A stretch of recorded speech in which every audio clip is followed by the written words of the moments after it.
Reggie here, and I want to welcome you to another one of my videos. In this video, we are going to count down the top 10 most submitted books into CBCS for grading for the month of May. And I'll tell you, for the last few months, this list has continued to surprise me in pleasant ways with the types of books that are actually showing up.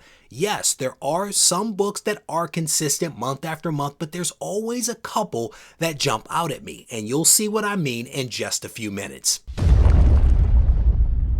Number 10 on the CBCS list is Teenage Mutant Ninja Turtles issue number 1, but it's the third print. This comic, published by Mirage in 1985, has an estimated print run of 36,000 copies.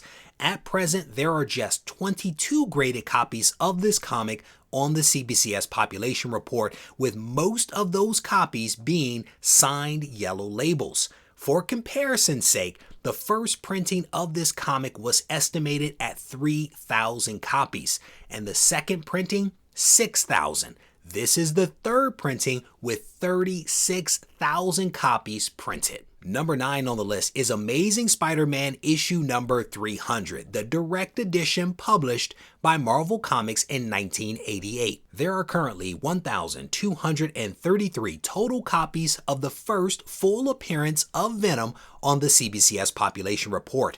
Of these copies, there are 18 Blue Label 9.8s. The most recent sale for a 9.8 occurred in 2020, so that data is irrelevant and we're not going to talk about it right now. Number 8 on the list is Infinity Gauntlet issue number 1. Hands down one of my favorite comics from my childhood. This George Perez Jim Starlin comic was published in 1991 by Marvel. There are currently 1,109 copies of this comic on the population report. The most recent sale of a 9.8 occurred in February for $140. Number 7 is Spawn issue number 9, the first appearance of Angelina, Medieval Spawn, and a couple of other characters. Currently, there are just 413 graded copies of this comic on the population report, with 140 of them landing a 9.8. The most recent sale of a CBCS 9.8 was in January for just $44. Number 6, Punisher, issue number 1 from the ongoing series. There are currently 283 copies of the direct edition on the Pop report, with just 76 9.8s. The average value for the 9.8 was around $264, but a recent auction for just $76 interrupted that trend. Generally speaking, I think that the ongoing series and also the limited series are potentially some underappreciated, undervalued comics associated with an incredibly popular character. If you have not checked out these two series, I recommend that you do so. Number 5 is Raphael, Teenage Mutant Ninja Turtles number 1, published by Mirage in 1985. This comic is the first appearance and cover featuring Casey Jones. It's also the first Turtles one-shot spinoff. There are currently just 27 copies of this comic on the CBCS population report. Number 4 is Teenage Mutant Ninja Turtles issue number 4, which happens to be the 5th appearance of the Teenage Mutant Ninja Turtles. This comic is also the 3rd appearance for April O'Neil and the 2nd appearance of the Foot Clan. There are just 30 total copies of this comic on the Pop report, including 3 signed 9.8s. Number 3 is another Turtles book, but this one is a modern Turtles book, The Last Ronin issue number 1 from IDW. This modern hit comic has an estimated print run of 130,000 copies and includes a couple of first appearances. Currently, there are 39 copies of this comic on the CBCS population report, with most of those landing a 9.8 given the quality of paper used by IDW. Number 2 is a book that shows up pretty often. This is Venom Lethal Protector issue number 1. Currently, there are 1,702 copies of this comic on the population report, including 16 9.9s and 816 9.8s.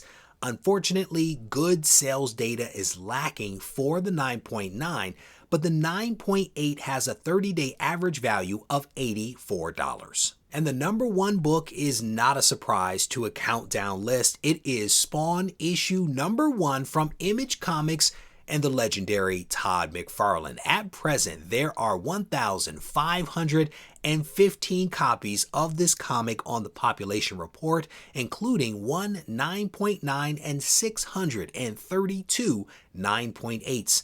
The 9.8 has a 30-day average value, according to Go Collect, of $115. For those keeping score, that is 5 books from the 80s, 4 books from the 90s, and just 1 from the 2000s. More importantly, 4 of the books on the list feature the Teenage Mutant Ninja Turtles, which is a testament to the fans that absolutely love these characters.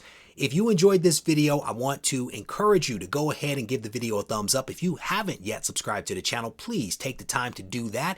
And if you want to reach out to me for whatever reason, you can do it on Instagram at Regie Collects. Take care. If you're feeling frisky, head over to SWOLDIERpublishing.com to support our Kickstarter for Isolation issue number 4, dropping in July. And if you missed out on issues 1 and 2, they are now available on SWOLDIERpublishing.com. This thing on? Mic check. I just want to make sure y'all can hear me clearly. Yo.